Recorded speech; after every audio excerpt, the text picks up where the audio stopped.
This has to be one of my all-time most requested crime cases ever. This is the reality TV killer, Mick Philpott. It was the 11th of May 2012 at 18 Victory Road in Derbyshire. 6 children were sleeping soundly in their beds when all of a sudden a huge fire broke out. Now, this fire was no ordinary fire. It almost felt like it just engulfed the whole house straight away. As smoke roared through the building, Mairead Philpott, the children's mother, rang emergency services. It seemed that the parents had been able to flee, but their dad Mick had apparently made heroic attempts to try and save the children. The dramatic scenes that unfolded almost felt like something out of an action film. It was like a theatrical spectacle that had been curated.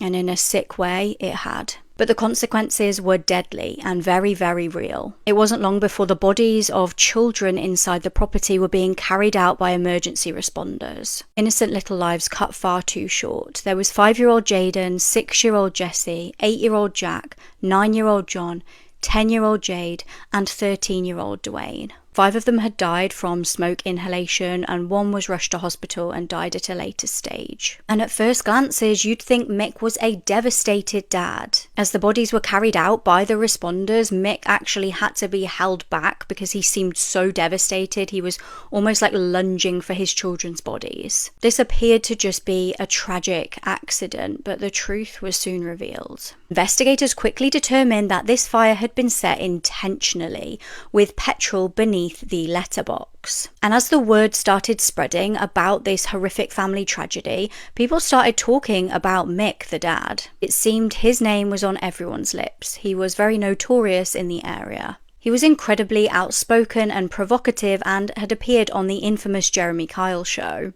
He'd earned the nickname Shameless Mick and appeared on numerous TV shows over the years. He'd often brag about having 2 wives and was very obnoxious and aggressive on TV. It made people wonder, what's he like behind closed doors if this is what he's being like in public on national television? In fact, Mick had a very, very horrific and disturbing history. He'd been incredibly abusive towards women, including even attempted murder. He'd previously headbutted a female colleague, along with a sickening attack on a teenage girlfriend who had tried to break up with him. She was terrified of him as he'd previously not only broken her arm, but also dislocated her knee with a sledgehammer. And people always comment on my videos like, why do these women stay with these abusers?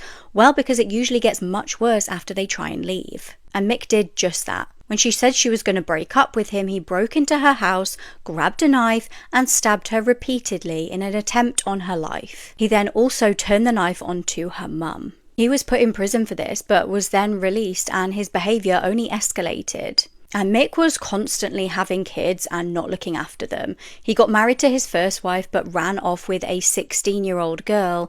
Bear in mind, this man was in his 40s at this point. He then ended up with Mairead, the mother of his deceased children. And after that horrific fire, they went on to do a press conference. Now, reporters were expecting, understandably, the Philpotts to sit there and ask for anybody with any information to come forward. You'd think that they would want to find whoever did this, whoever was responsible, and punish them. What the Philpotts actually did was just sit there thanking people. They didn't appeal at all for any information.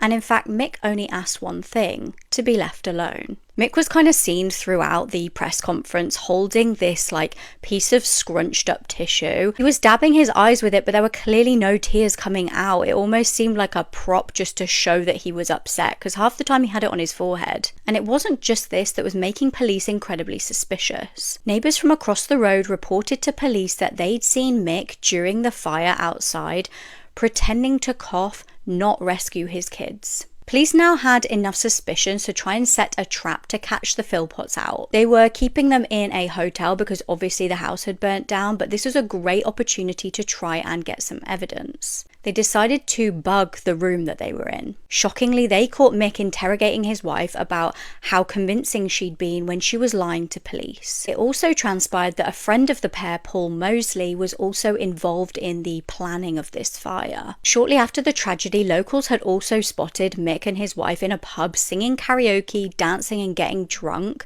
which was incredibly strange for 2 people who'd just lost multiple children. Nurses had also reported how inappropriate Mick Mick was in the hospital where his son was fighting for his life on a life support machine. Now, this was just before his son passed away. Mick had been making inappropriate comments to nurses and trying to flirt with them. The true story of what had led to the horrific deaths is purely down to Mick Philpott wanting to seek revenge on an ex and gain financially. It transpired that in early 2012 he was desperate to get a bigger council house after one of his wives had left him and taken her 5 children. He seemingly wanted to do something to get back at her and set the fire to try and frame her. He had envisioned getting her into trouble with the authorities so that he could have custody of her children and therefore have a bigger council house. He also thought that he would be this brave hero and the world would love him. He set this fire with complete disregard for the children's safety, and they went through unimaginable suffering at the end of their short lives.